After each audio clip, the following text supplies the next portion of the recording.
Amen, amen, amen, amen. Donc, bien-aimés, une fois de plus, bienvenue à tous et à toutes, bienvenue à ce temps spécial, ce jour spécial où nous nous réunissons partout dans le monde pour commémorer une des fêtes les plus importantes de notre marche chrétienne. Je parle ici de la Pentecôte. Amen. Alors donc, on peut saluer ton voisin de gauche et de droite. Montre-lui que nous sommes une vraie famille avant de prendre place dans ta présence. Amen.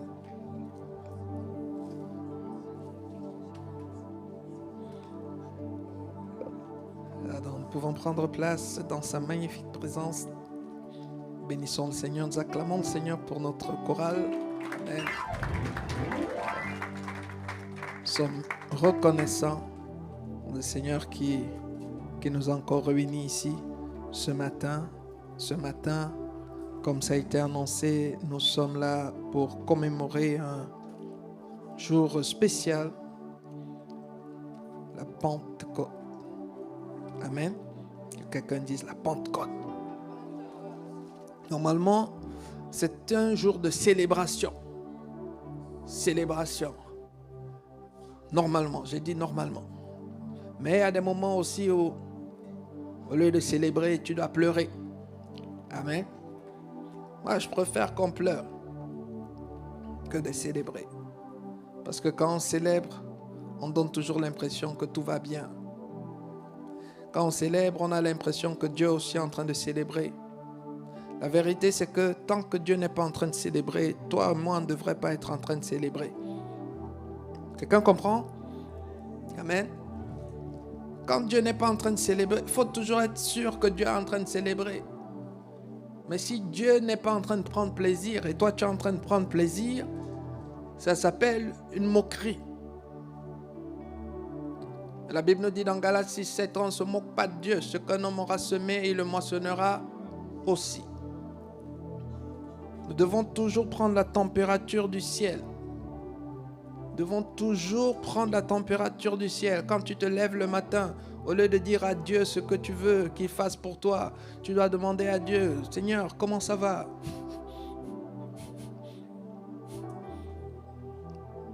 Quelqu'un comprend? C'est pas ce qui se passe avec un maître et son serviteur. Le serviteur, vous savez, voilà, le maître, c'est bon. Le café, c'était bien. Des croissants là, c'était ok. Et la nourriture d'hier, ça va, c'était pas très salé, très épicé, non, c'est bon. Ok, si le maître dit non, c'était super, alors c'est là où maintenant tu peux dire yes.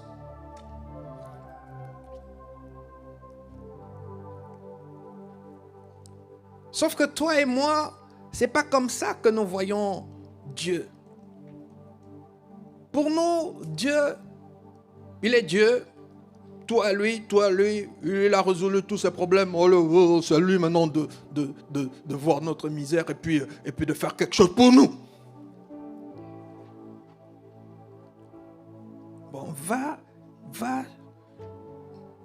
chez un roi ici. Bon, bien, va chez un riche et demande si un serviteur va se comporter comme ça. Oui, le riche, il a déjà tout ici. C'est lui qui doit s'occuper de nous. Et tu es viré le même jour. Et le riche là va s'assurer que dans tous ses contacts là-bas, personne ne te donne le travail. Amen. Parce que lorsque tu as un maître et que toi tu es esclave et que toi tu es serviteur, et toi, tu disparais. Tu disparais. Il ne s'agit pas de toi. Est-ce que quelqu'un comprend?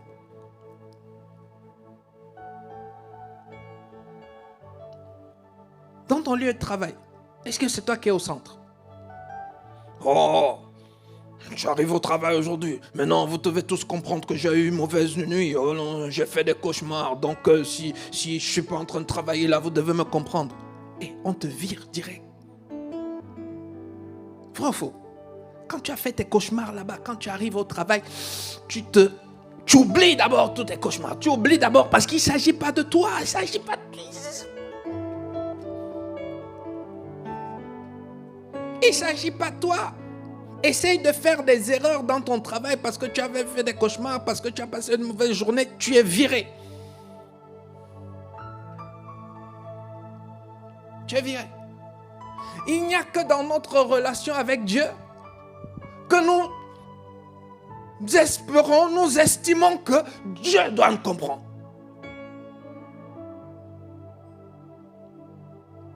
Doit nous comprendre. Doit comprendre que j'ai une mauvaise journée. Il doit comprendre que mon enfant est malade. Il doit comprendre que je suis malade. Il doit comprendre que j'ai des factures à payer. Il doit comprendre.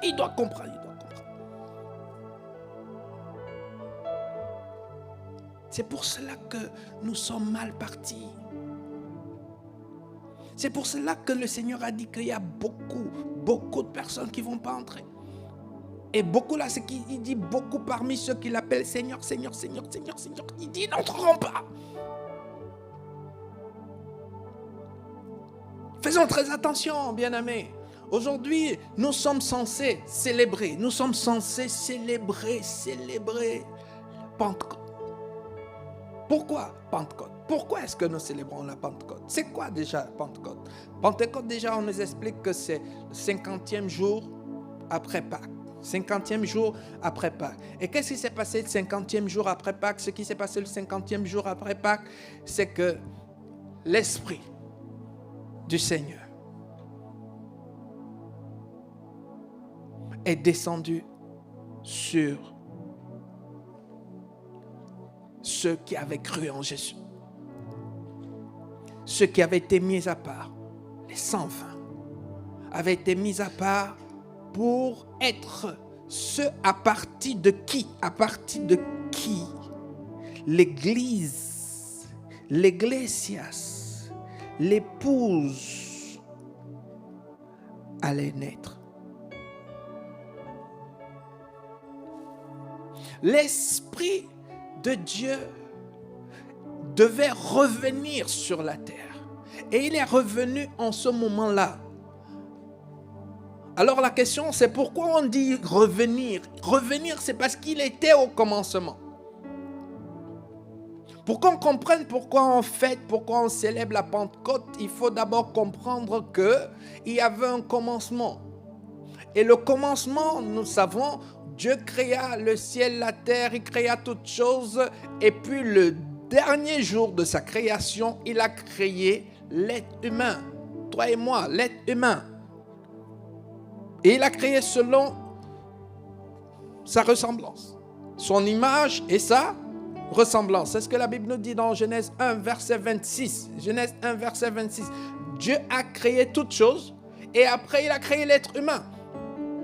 Vous voyez, à l'époque, en tant que nouveau converti, je croyais que quand Dieu créait toutes les choses, il les créait pour l'être humain. Un peu comme les parents qui attendent un enfant. Quand ils attendent un enfant, voilà, ils vont prévoir une chambre, ils vont acheter le lit, ils vont acheter des jouets, ils vont acheter des vêtements, et ainsi de suite. Pourquoi? Parce que l'enfant est en train d'arriver. Afin que quand l'enfant arrive, l'enfant trouve déjà toutes ces choses. Et moi aussi, je croyais que c'était comme ça que Dieu avait procédé. Donc, tout ce que Dieu était en train de créer, il le créait pour nous. C'est ce que je croyais. Et beaucoup de personnes continuent encore à croire comme ça aujourd'hui, parmi les enfants de Dieu.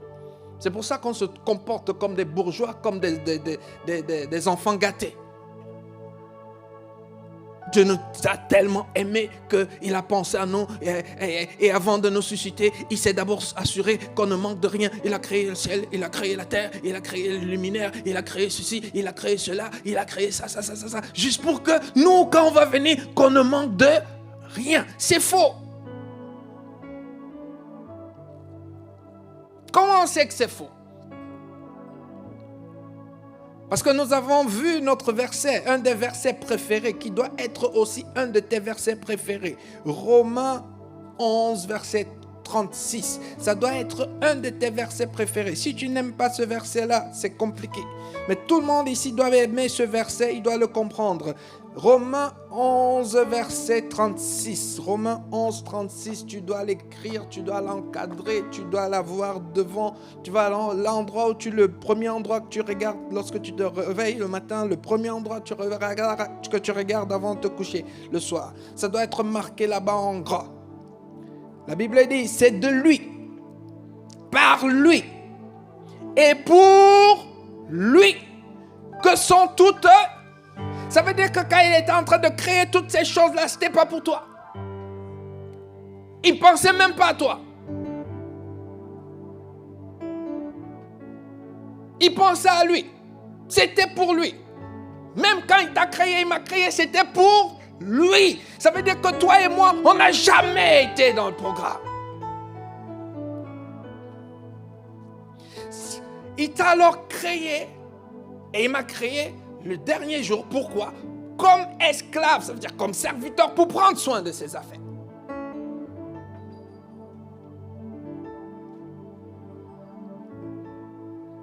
Et si nous ne comprenons pas cette base-là, nous allons continuer à vivre comme on vit aujourd'hui. On ne le respecte pas. On dit voilà, on est enfant de Dieu. Il nous dit viens ici. On dit non, je ne viens pas. Va là-bas, je ne veux pas. Viens prier, je ne viens pas. Va évangéliser, non, je ne pars pas. Mais quand tu es malade, tu dis hey, guéris-moi. Tu n'as pas d'enfants? Donne-moi des enfants. Vous voyez? Et c'est comme cela que beaucoup d'entre nous fonctionnons. Et le diable, il est content. Il dit, allez, continue comme ça. Continue à lui comme ça. Manque-lui de respect. Manque-lui bien de respect. Et c'est ça qu'on appelle déshonorer Dieu. C'est déshonorer Dieu. Ça veut dire que nous sommes devenus Dieu et lui, il est devenu notre esclave. Quelle abomination! Paul dit ici, toujours le verset 36, c'est de lui, par lui et pour lui que sont toutes choses. Et il conclut que, mais attends, mais si c'est pour lui, si c'est par lui, si c'est de lui, il dit que mais ça signifie que c'est à lui toute la gloire. Dans tous les siècles des... Ça veut dire que toi et moi, on n'y est pas. Toi et moi, on n'existe pas. On n'est pas dans l'équation. Et c'est pour cela que l'apôtre Paul pouvait maintenant revenir à la suite, directement verset chapitre 12. C'est le verset qui suit. C'est juste que bon, ils ont divisé des chapitres. Mais en fait, c'est juste, si on pouvait dire que le texte suivant, ou encore la suite de la phrase. Voilà, la suite de la phrase. Dans la suite de la phrase, il dit, je vous exhorte donc. Ça veut dire qu'une fois que tu as compris ça,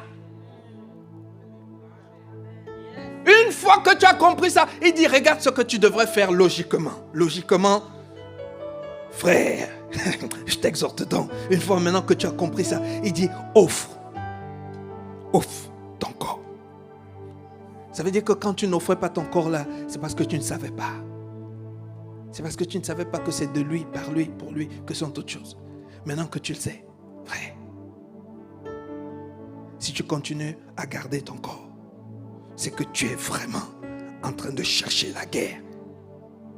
Tu fais la guerre à Dieu. Ça veut dire que c'est vraiment toi le rebelle. Ça veut dire que c'est vraiment toi le rebelle. Et vous savez, la rébellion a un père.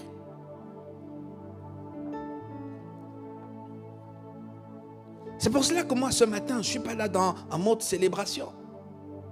On célèbre quand on est en phase avec Dieu. Mais tu n'es pas en phase avec Dieu, tu célèbres quoi? On célèbre quoi? On célèbre l'hypocrisie? Non, on ne peut pas célébrer l'hypocrisie. On doit plutôt être en train de dire, Seigneur, aie compassion, nous, ramène-nous dans la vérité. Sauf que même cette prière n'est pas la bonne prière. Ramène-nous dans la vérité. C'est comme si c'est lui qui nous a écartés de la vérité. Ramène-nous. Il va te ramener comment? Il t'a donné le libre arbitre. Il a dit, je te mets aujourd'hui la vie, la mort, le bien, le mal. Choisis, choisis. Mais nous, on est là, on dit, Père, choisis à notre place. Il va choisir à notre place comment? Il te dit, choisis. C'est pour cela qu'il va te juger. C'est pour ça qu'il va me juger. Parce que le choix, c'est le tien. Si Dieu choisit à ta place, il ne peut pas te juger. Dieu n'a pas prévu de choisir à ta place.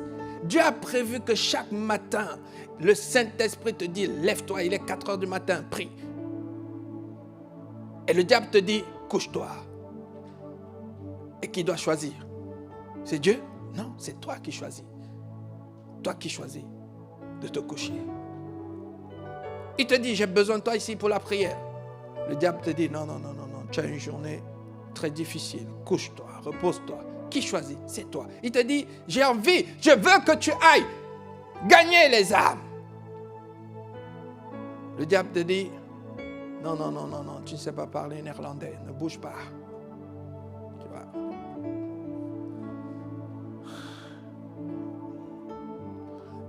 Bien aimé, c'est juste pour dire qu'il y a des moments où on doit reconnaître qu'on est hypocrite et qu'on est méchant.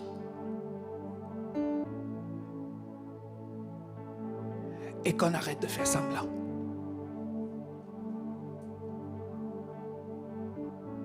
Parce que en refusant de reconnaître, on continue juste à ajouter encore des péchés sur nos péchés. Jésus a dit, celui qui n'est pas avec moi est contre moi. Ça veut dire qu'il est en train de dire que toi qui es au milieu là, il dit, t'es pas avec lui. C'est pour ça qu'il a dit, celui qui est tiède. Ça veut dire qu'il n'est pas totalement bouillant. Il dit, toi aussi tu es vomi. C'est juste pour nous dire que ça ne sert à rien de continuer à faire semblant et pendant que le temps passe, et après demain c'est le cimetière, et après, trop tard. C'est encore mieux de te dire que je suis un païen et j'assume. Tu vois? Parce que le païen ne va pas déshonorer Dieu. Quand le païen fait ce que le païen fait là-bas, ça n'a aucun impact sur l'église. Hein? Quelqu'un d'accord, non? Mais quand celui qu'on reconnaît comme enfant de Dieu commet une abomination, là maintenant, c'est un scandale.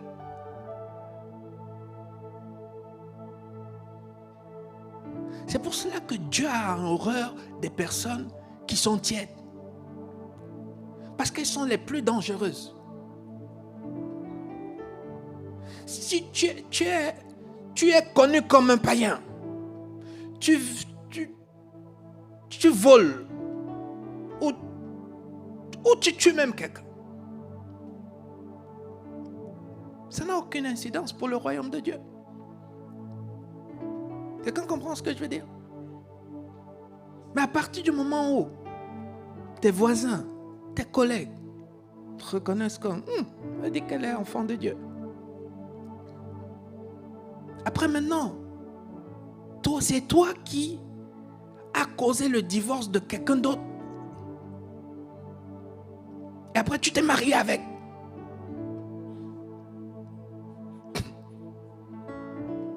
Vous voyez, non?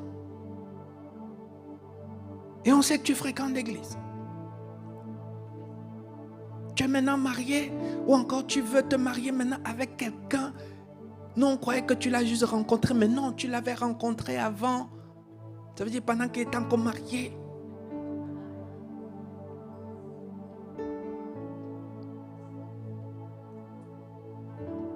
Là maintenant, ce n'est plus ton problème. Ça devient le problème de l'église. C'est pour ça que Christ a dit, si tu n'es pas avec lui, il dit dégage.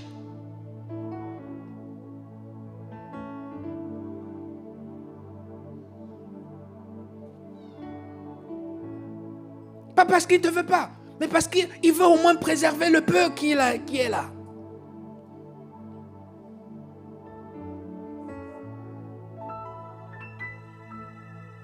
Il y a beaucoup de personnes qui ne viennent pas à l'église, qui ne sont même pas prêts à venir à l'église. Pourquoi? Juste à cause de ceux qui vont à l'église. Pourquoi? Parce que ceux-là qui vont à l'église, ils ne sont pas prêts à suivre Christ. Ils vont, mais suivre Christ ne les intéresse pas.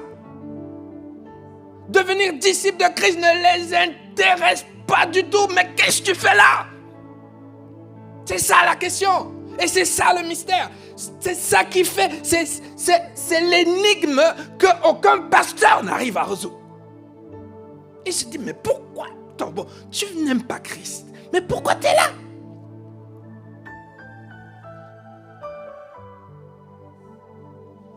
Et c'est ça le mystère. Tu te dis, mais pourquoi tu es là? Reste à la maison, mais va dormir. Tu vas faire le jogging ou je sais pas, va à la terrasse, va. Mais c'est ça le problème.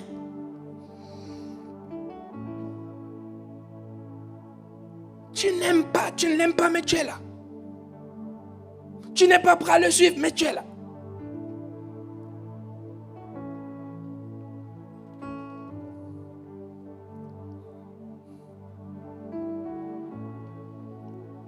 Donc Dieu nous a créés pour lui. Pas pour nous. Pas pour nous. Pas pour nous. Seigneur, pourquoi tu m'as abandonné? Pourquoi tu m'as abandonné? Il ne t'a pas créé pour toi. C'est lui qui te dit tous les jours, pourquoi tu as abandonné son œuvre? Pourquoi tu as abandonné son œuvre? Pourquoi tu as abandonné mon œuvre? Pourquoi tu as abandonné mon œuvre? Il dit, est-ce que tu ne sais pas que la seule raison pour laquelle je t'ai créé, c'est pour mon œuvre? Éphésiens 2, 10.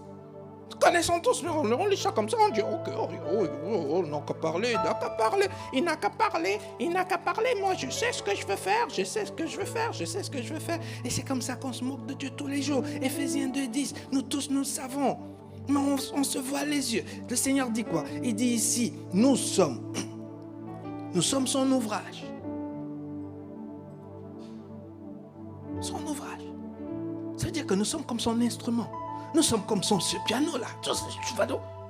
Ce piano-là étant créé pour que quand des ondes frappent ici comme ça, le piano obéit.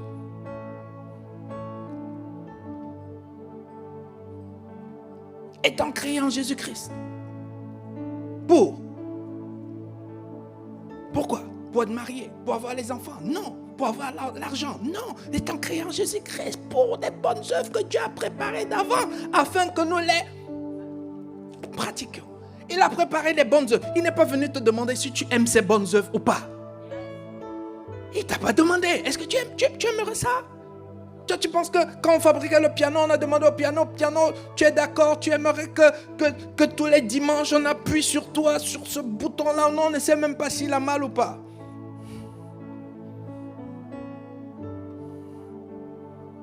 On ne lui a rien demandé. Ça lui a été imposé. Ça lui a été imposé.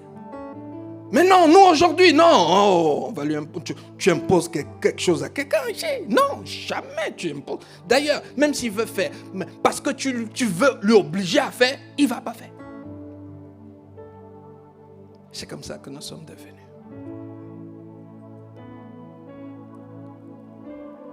Comme ça que nous sommes devenus. Et après on est surpris. Oui, mais pourquoi est-ce que ce qui se passait dans les actes des apôtres ne se passe pas aujourd'hui? Mais ça ne se passe pas aujourd'hui parce que nous sommes devenus des comédiens. Dans les actes des apôtres, ce n'étaient pas des comédiens. Dans les actes des apôtres, ils ont tout jeté, ils ont tout mis à terre, ils ont tout balancé et ils sont venus offrir leur corps. La Bible dit qu'ils étaient tous les jours assidus au temple. Ça veut dire qu'ils n'avaient pas une autre vie. Ça veut dire qu'ils ont tout vendu. Ils ont ramené, la Bible dit qu'ils ont ramené au des apôtres pour montrer qu'ils n'ont plus aucun autre intérêt quelque part. Ils ont un seul et unique centre d'intérêt. Pourquoi? Parce qu'ils se sont souvenus que Dieu ne les a pas créés d'abord pour leur manger, leur boire.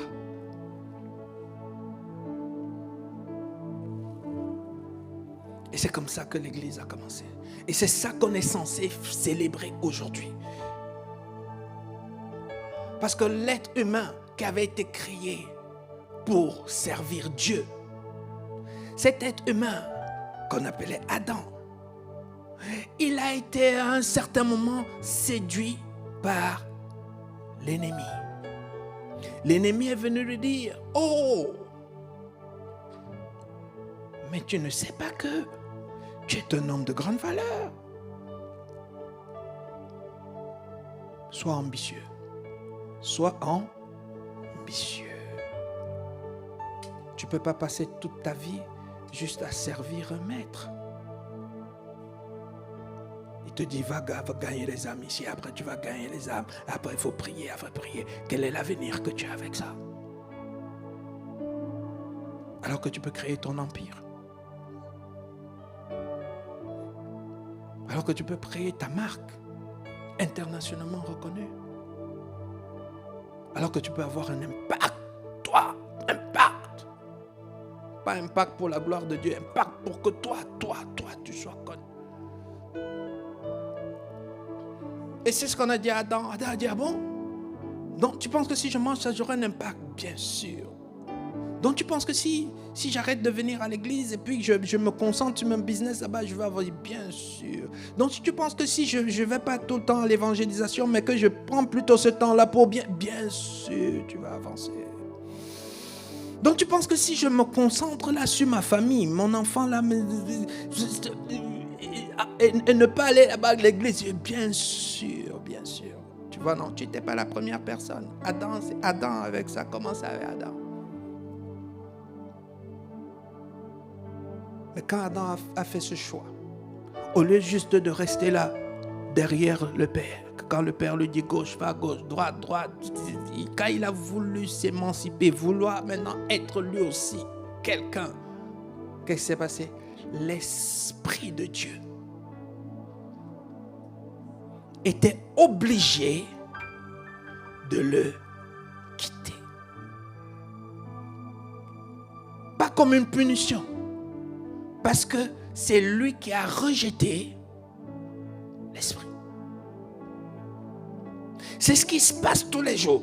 En refusant de faire exactement ce que Dieu te demande de faire, tu es en train de lui dire, Esprit de Jésus, dégage. Mais ce qu'il ne savait pas, c'est que chaque fois que tu dis Esprit de Jésus, dégage, quel est l'esprit qui vient à la place? L'autre côté. C'est pour cela que malgré tout ce que les gens font comme ça, ils veulent dribbler, Dieu leur dit viens, sinon ils vont là-bas. Malgré tout cela, tu n'arrives jamais. Et tu n'arriveras jamais. Et même si tu arrives, ça ne s'appelle pas arriver.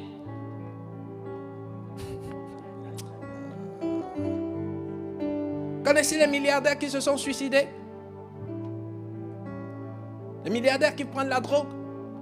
C'est de ça que je parle. Ça veut dire que même quand ils arrivent, ils ne sont pas arrivés.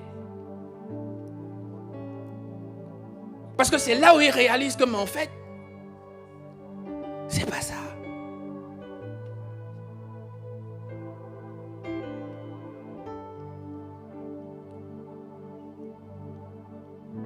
Parce que celui qui nous a créés, nous a dit, l'être humain est créé, fabriqué par moi, pour qu'il fonctionne convenablement grâce, ou encore à travers, ou encore au moyen de la paix et la joie. Mais ces deux éléments ne peuvent venir que par le Saint-Esprit.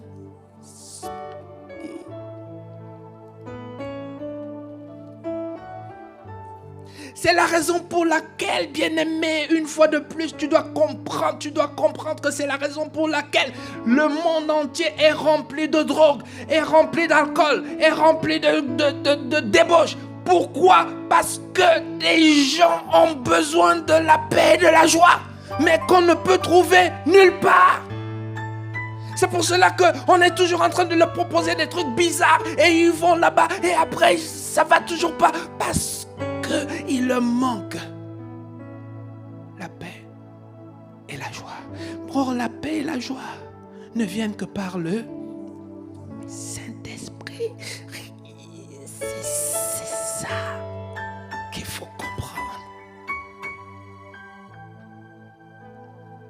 C'est juste pour dire que beaucoup de personnes font des faux calculs et ils pensent qu'ils sont intelligents.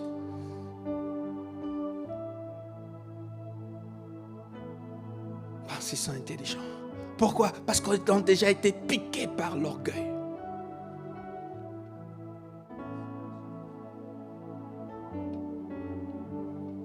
Allez gagner les âmes. C'est pour ceux qui ont perdu. C'est pour ceux qui ne sont pas ambitieux. C'est pour ceux qui ont échoué leur vie. C'est pour ceux qui ne sont pas cool. C'est pour ceux qui ne sont pas...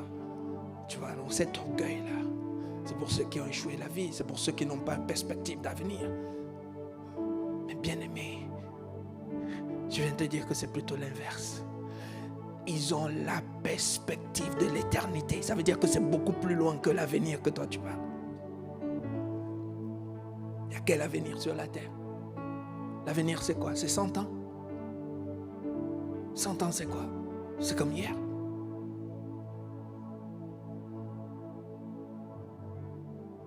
C'est comme hier. Je suis arrivé en Belgique, ça fait plus de 30 ans. Mais c'était comme si je suis arrivé hier. Tu penses que si j'ai encore plus de 30 ans, ce sera comment? Ce sera toujours comme si c'est hier. C'est pour dire que c'est comme la vapeur, ça part comme ça. Et tu déshonores Dieu pour une petite carrière de rien du tout qui est comme une vapeur. Et tu penses que tu es sage. Tu penses que tu es intelligent. Et les gens meurent tous les jours.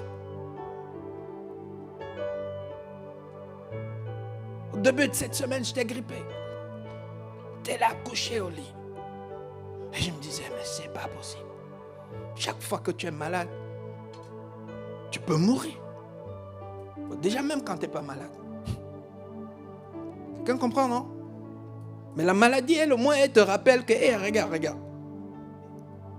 Tu peux avoir un dysfonctionnement ici qui devient un dysfonctionnement qui t'amène à la mort. Et tu t'assois, tu te dis, hey, et si ça arrivait là maintenant? Toutes ces choses bizarres pour lesquelles tu as désobéi à Dieu parce que tu voulais te servir à quoi? Servir à quoi?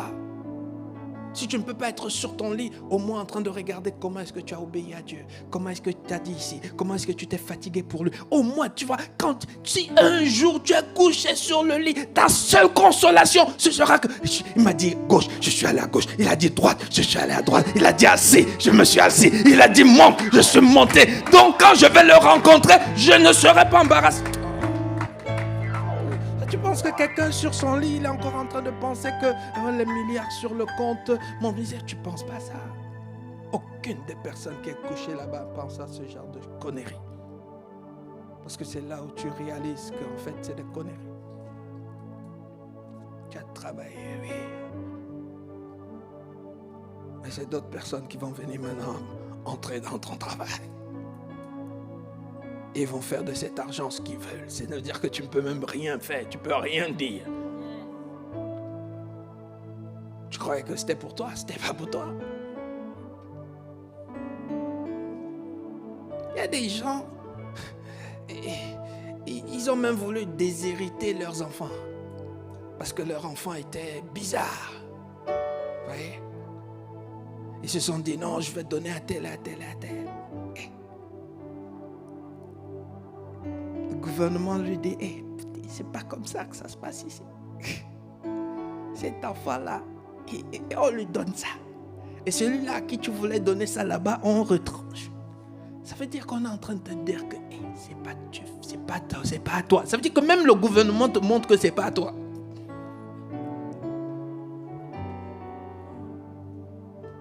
Quelqu'un comprend?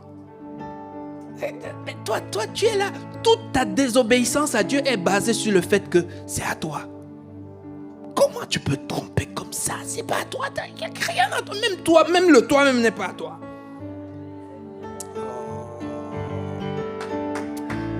Nous devons prier que les yeux s'ouvrent. Et il faut cette séduction qui pousse des gens à faire des faux choix tous les jours. Et après maintenant, quand ça brûle, quand ça commence à brûler, on vient encore dire, oh Seigneur, aie compassion de moi. On va s'agenouiller, on va pleurer même. Comme si maintenant on a compris. Dès qu'on retrouve encore un peu de force comme ça, on dit encore, Dieu, allez, Dieu, laisse-nous tranquille. Jusqu'à la prochaine fois, on va encore être buté, on revient encore en pleurs.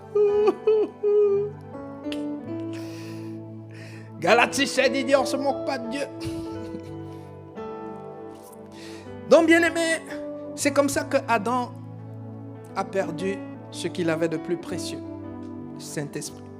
Et Dieu, dans sa miséricorde, pour aller très vite, Dieu, dans sa miséricorde, il s'est dit, il va nous racheter.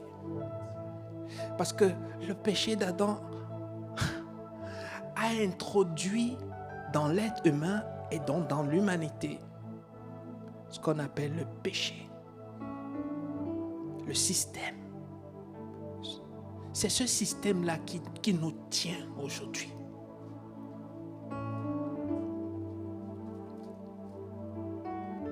C'est ce système. Les tabloïds d'aujourd'hui, quand on dit que voilà, le déclin de ceci, le scandale dans la famille de ceci, tu vois, tout le monde veut le regarder. Parce que tu vois, à l'intérieur des gens, le mal attire. Si on écrit, notre famille est bénie, mais non, les gens ne vont pas voir.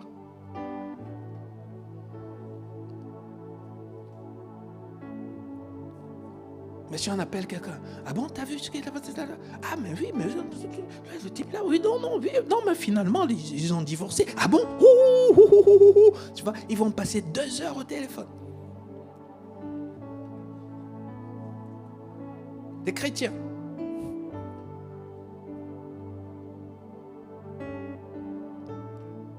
C'est venu d'où? C'est venu d'Adam. C'est venu de la perte de l'Esprit de Dieu. Quand l'Esprit de Dieu part, c'est l'Esprit de l'autre côté qui vient habiter l'être humain. Et c'est comme cela que nous sommes devenus esclaves du diable, l'esclave des ténèbres. C'est pour cela que nous tous, avant qu'on ne rencontre Jésus le Christ, nous avons détruit des vies. Pas que tu l'acceptes ou que tu ne l'acceptes pas. Pas de problème. Moi, j'ai détruit des vies. Oui. Alors, le jour où tu rencontres Jésus le Christ, tu devrais te dire, c'est pas possible. Il faut que là où hier j'ai détruit, aujourd'hui que je contribue à bâtir le maximum avant de quitter cette terre. Mais le problème, c'est que comme toi, tu te dis, non, bon, toi, tu n'as détruit aucune vie, donc il n'y a pas de problème. Regardez des gens comme l'apôtre Paul. L'apôtre Paul, il a dit, hier là, j'ai détruit. Il faut qu'aujourd'hui, les quelques jours, les quelques heures, il faut que toute sa vie soit pour bâtir.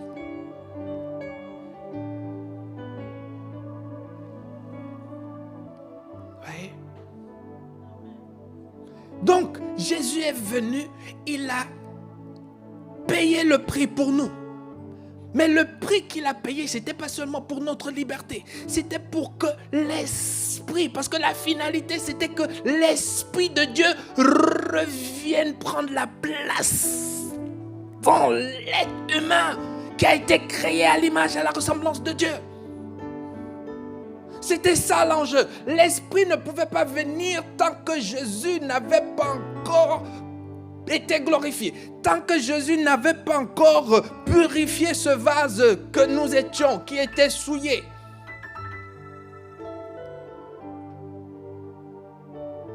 Donc quand Jésus a fini son œuvre, ça veut dire que Jésus allait à la croix.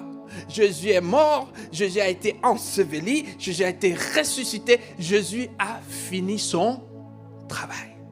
Ça veut dire qu'à partir de ce moment, tout être humain qui acceptait maintenant de se soumettre, d'accepter ce sacrifice et de s'identifier à ce sacrifice, cet être humain n'était plus péché. Cet être humain devait maintenant devenir un juste. Amen. Et parce que tu es juste, ça veut dire que tu es juste, tu es pur. Ça veut dire qu'il n'y a plus de tâche, il n'y a plus de péché qui est attaché à toi. Il n'y a plus de condamnation qui est attachée à toi. Ça veut dire que le sang de Jésus t'a nettoyé.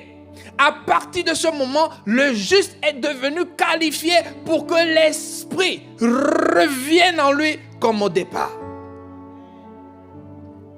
C'est la raison pour laquelle Jésus, quand il est ressuscité des morts, il leur a dit, ok, maintenant, tout est accompli.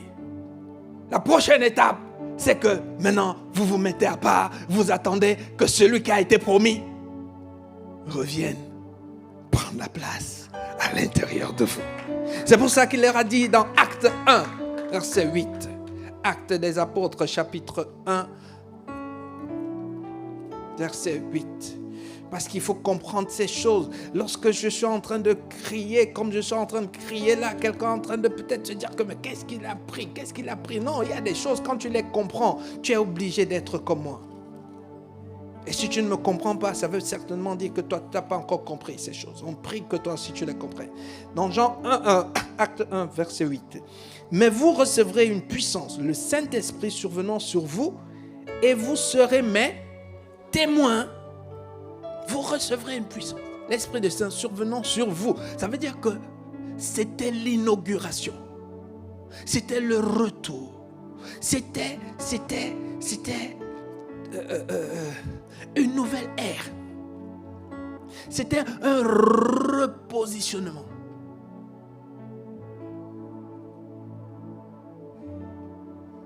Mais ce n'était possible que après la mort, l'ensevelissement, la résurrection de Jésus. Il est reparti maintenant et dit, je reviens maintenant sur toute chair. Tous ceux-là qui vont croire en moi, je serai en eux par l'Esprit.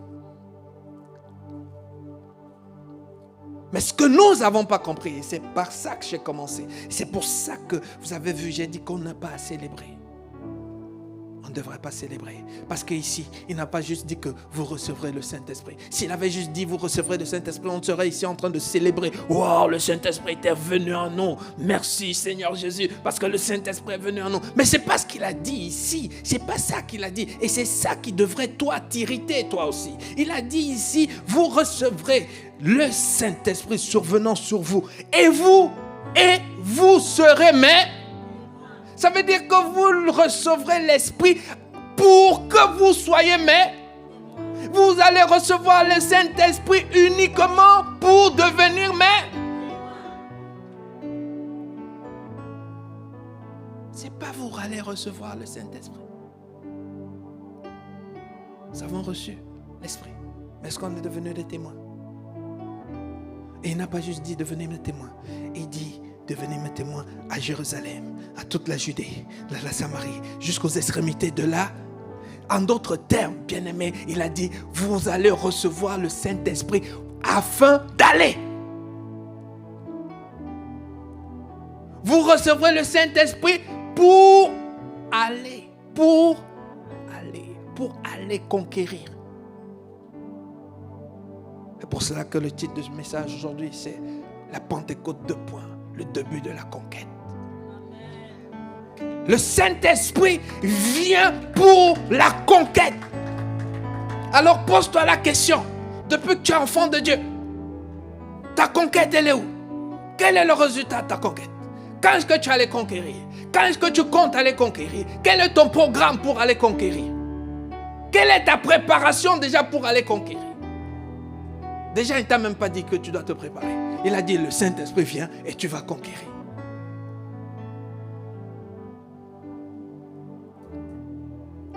Mais au lieu de conquérir, toi, tu espères que le Saint-Esprit va te donner le mariage. Il va te donner les enfants. Il va te donner les finances. Il va te donner l'amour. Tu devrais le savoir, mais je vais te le dire quand même. Et les gens qui ne prient pas, ils ont le mariage. Ils ne connaissent pas Dieu, ils ont les enfants. Ils combattent même Dieu, ils sont riches. Donc comment toi tu peux penser que que ce que Dieu veut faire avec toi, c'est te donner l'argent, te donner les enfants, te donner... Bon, franchement. Soyons un peu logiques. Toi, tu penses que Dieu ne sait pas qu'il y a tous ces gens-là là-bas qui n'ont pas... Ils ont ça. C'est pour ça que les gens nous prennent des chrétiens pour des fous. Ils disent que mais quand quelqu'un devient chrétien, il ne réfléchit plus. Toi, tu es en train de dire à quelqu'un, non, Dieu va te donner les enfants. Mais lui, il connaît tous ces gens-là qui n'ont jamais rien demandé, quoi que ce soit à Dieu, ils ont tous des enfants. Attends, mais toi, tu penses que tu es en train de lui dire quoi? Tu vas prêcher, tu vas évangéliser celui qui est le propriétaire de ce bâtiment. Et tu lui dis, Dieu va t'aider financièrement. Il va rigoler, Dieu.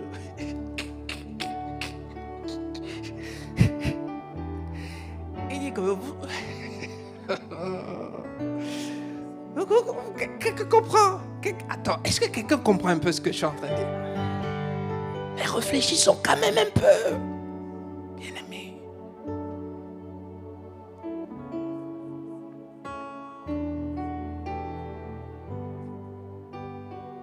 Faut pas réduire Dieu à des choses. Attends. Dieu t'a donné plus que ça.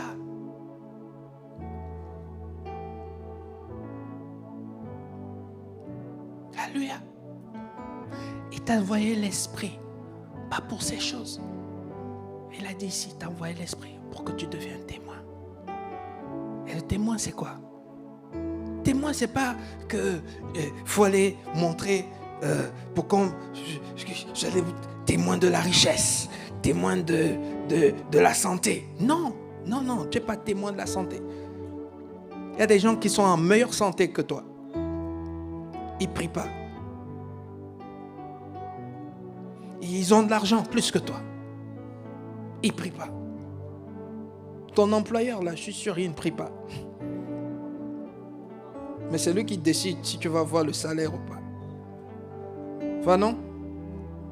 Dieu n'est pas là-dedans. C'est pas le plus important. Donc, il ne faut pas croire que... on est enfant de Dieu, Dieu veut se manifester, Dieu veut montrer au monde que ses enfants sont riches. C'est pas vrai. Pas vrai.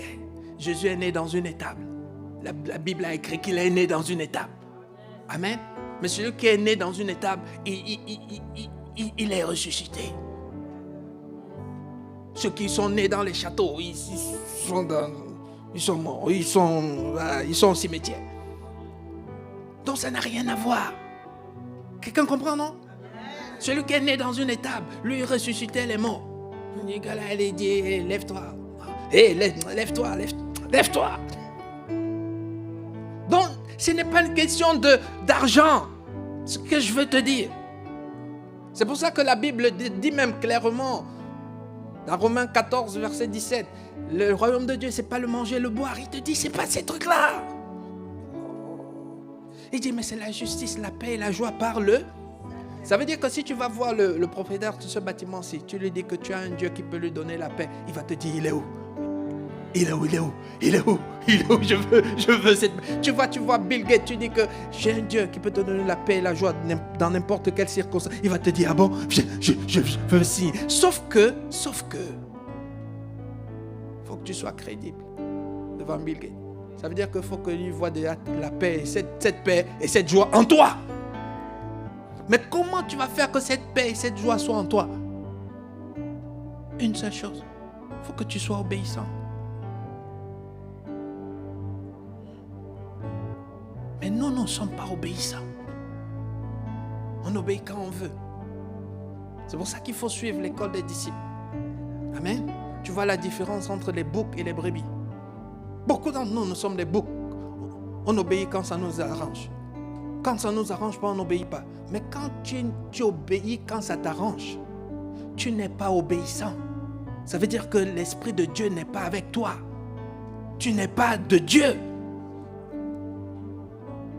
C'est pour ça que les boucs, il a dit qu'il va les jeter dans le lac de feu. Il faut connaître les Écritures. L'Esprit est venu pour la conquête. Rien de plus, rien de... Alors maintenant, pourquoi la conquête? Et on s'arrête avec ça. Pendant que je suis en train de méditer, l'exemple que le Seigneur m'a montré pour que je comprenne, il m'a dit, quand tu es malade, et je t'ai dit que ce début de la semaine, je ne me sentais pas très bien, le corps était affecté. Il me dit, quand tu prends le médicament, tu étais malade pourquoi? Tu es malade parce que il y a des entités qui sont entrées dans ton corps d'une façon ou d'une autre et ils sont venus faire des dégâts dans ton corps.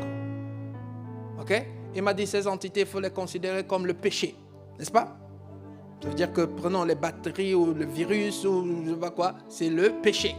Quand le péché entre, et ton corps maintenant c'est le monde entier. Il entre, il attaque peut-être, je ne sais pas, la main c'est peut-être l'Afrique, je ne sais pas, il commence par là. Mais est-ce qu'il s'arrête là? Non, il est parti. L'Asie, et puis l'Amérique, et puis bon, il a pris tout jusqu'aux extrémités de ton corps. Si tu veux, jusqu'aux extrémités de la terre. N'est-ce pas? Donc voilà que le diable et son système, ils sont entrés. Maintenant, Dieu, il a créé une race qui est supposé maintenant aller redonner la santé à tout le corps. N'est-ce pas? Est-ce que tu vas juste donner la santé juste à la main? S'il y a juste la main qui est en bonne santé, ça veut dire que le médicament il a nettoyé au niveau de la main. Est-ce que tu as fait une bonne chose? C'est pour cela qu'il a dit ici, tu commences par Jérusalem, okay? Judée, Samarie, et tu continues jusqu'aux extrémités de là. Ça veut dire que tu vas conquérir, tu vas éradiquer tout le péché, toute l'ignorance partout, sur tous les êtres humains, partout dans le monde. C'est ça la mission. Et alors l'Esprit vient. Il me dit maintenant que l'Esprit, c'est qui? L'Esprit est venu, il est entré dans ce qu'on appelle le médicament. Le médicament, nous on voit une forme, n'est-ce pas? Mais ce n'est pas ça juste le médicament. C'est une molécule qui est à l'intérieur, non de cette forme. Alors il considère que cette forme-là, c'est l'être humain, c'est ce vase vide que nous sommes, c'est le chrétien. Et à l'intérieur du chrétien, il y a le sérum. À l'intérieur du chrétien, là qu'on voit, il y a l'esprit. Et il te dit maintenant, ok, quand tu as pris le médicament c'était pourquoi? N'est-ce pas, tu voulais que le médicament là aille partout, n'est-ce pas? Et il dit que nous sommes ce médicament là, il entre et il dit que je refuse d'aller partout.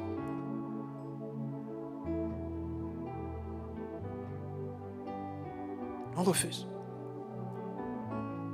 On est fatigué. Et pendant que tu n'es pas en train d'aller, qu'est-ce qui se passe? Les microbes, les batteries continuent à manger le corps.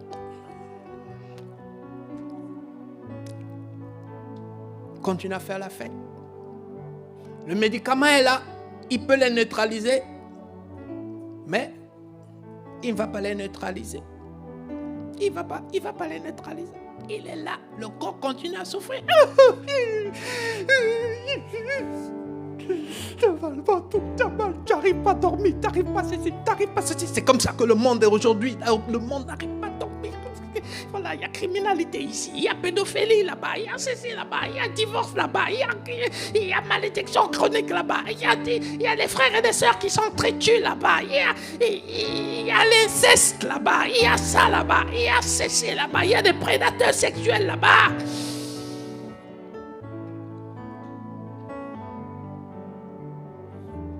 Il y a des hommes et des femmes détruits. Ils sont adultes. Mais ce qu'on leur a fait pendant qu'ils étaient petits, pendant qu'elle était petite, ça brisait toute leur vie. Mais il y a un médicament qui est là. On dit au médicament, tu ne dois rien faire. Tu dois juste patrouiller. On ne te demande pas de faire quelque chose d'extra. On ne te demande pas de créer quelque chose. On te dit patrouille seulement. Et tu libères juste ce qui est en toi. Tu le libères juste. Non. Non, le médicament a ses ambitions. Le médicament a ses propres projets. Le médicament est un homme d'affaires, une femme d'affaires. Le médicament a ses défis personnels. N'a pas le temps de patrouiller. Oui, c'est ce que nous sommes. L'esprit vient. L'esprit est prêt. L'esprit veut guérir. L'esprit veut sauver des vies. L'esprit veut ramener des gens en Christ. L'esprit veut, il est là. L'esprit dit, tout ce que moi je veux, c'est que tu patrouilles. Toi patrouille. Patrouille juste. Non, je ne pas patrouiller. Bon, non. Moi, j'ai mes séries télévisées à regarder. J'aime ceci à regarder. J'aime ça. J'ai mon... Si tu peux patrouille seulement. Oh! Non, patrouille pas. C'est trop demandé. C'est trop demandé. Pourquoi je dois patrouiller? Je dois jouir de la vie. Je dois profiter de la vie. Je dois quand même profiter de la vie. La vie est quand même courte. Voilà, je dois profiter de la vie. Patrouille seulement. Non, patrouille pas. Oui. Bien-aimé, c'est ce que nous sommes devenus. Et tu veux qu'avec tout ça, qu'on célèbre, qu'on dise yes, nous sommes dans la joie. Non, nous ne sommes pas dans la joie. Dans l'Ancien Testament, ils devaient tous se déchirer leurs vêtements, mettre la cendre sur eux et commencer à pleurer. C'est ce qu'ils faisaient. C'est ce que nous on était censés faire. Parce que si on avait patrouillé ne serait-ce qu'un peu, tu sais combien nous sommes ici? Si on avait essayé juste de patrouiller, toute cette ville, toute cette région devait être déjà sauvée, toute cette région flamande devait être sauvée. Mais on est méchants. Même venir prier juste pour eux, on ne prie pas. C'est pas notre affaire. Le Seigneur dit, venez prier pour tous les hommes. Priez pour tous les hommes. Priez pour tous les hommes. Non, on ne prie pas. Vous savez combien de pédophiles il y a? Et après, quand ça va être dans ta propre maison, tu vas encore dire que non, vraiment, le diable, c'est pas le diable. C'est pas le diable. On te dit, viens prier pour les gouvernements. Le gouvernement ne peut rien, mais toi tu peux. Si tu pries pour eux, c'est ce que la Bible nous dit dans 1 Timothée 2, à partir du verset 1. Faites les prières pour tous les bourgmestres. Priez pour eux. Mais pourquoi est-ce que l'Église est venue? Parce que c'est l'Église qui peut faire ça. Mais l'Église c'est qui? L'Église c'est toi et moi. Si l'Église refuse de faire son travail, qui va le faire? Qui va arrêter l'hémorragie? Qui va arrêter les bactéries? Qui va arrêter les virus? Si ceux qui sont censés arrêter cela sont tout le temps en train de faire la fête, sont tout le temps en train de faire une compétition entre eux, sont tout le temps en train de vérifier entre eux qui est ceci, qui est cela, qui est ceci, qui est cela. Ceux qui sont censés faire ça passent leur temps devant la télé, acheter des habits, acheter des trucs bizarres comme le monde. Qui va le faire? Qui va faire le travail? Qui va faire le travail? On dit méga sortie d'évangélisation. Oui, il y a 2, 3, 4 personnes qui viennent, on appelle ça méga sortie. Non, parce qu'on s'en fiche, c'est pas notre affaire, ça ne nous intéresse pas. On dit venons prier, non, combien de personnes viennent? Non, c'est pas notre affaire. Bien-aimé, Jésus a dit travaille pendant qu'il fait encore jour, parce que la nuit va tomber et tu ne pourras plus travailler. Quand la nuit tombe, tu vois, même quand tu es encore en vie, si c'est en ce moment-là que la révélation vient, tu dis ah non, maintenant je veux, Seigneur, c'est trop tard. C'est trop tard. C'est trop tard. C'est trop Donc bien aimé, nous allons arrêter là. Peut-être que quelqu'un est venu aujourd'hui. Tu viens peut-être à l'église, ou peut-être c'est la première fois que tu viens à l'église, et tu n'as jamais donné ta vie à Jésus, le Christ. Tu n'es pas encore sauvé. La Bible nous dit que nous sommes tous créés par Jésus, par Christ. Au commencement de la parole est avec Dieu. Tout ce qui a été créé par elle, rien de ce qui a été créé n'a été créé sans elle. Mais la vérité, c'est que, comme ça a été expliqué tout à l'heure, le premier homme a fait un faux pas. Et à cause de son faux pas, nous sommes tous allés dans les ténèbres. Jésus est la solution qui permet que ceux qui sont dans les ténèbres reviennent à la lumière. Si tu n'es pas encore venu dans la lumière, ça veut dire que si tu n'as pas encore fait ce que nous appelons communément la prière du salut, et que tu es là, considère qu'aujourd'hui, c'est le jour de ton salut. Amen.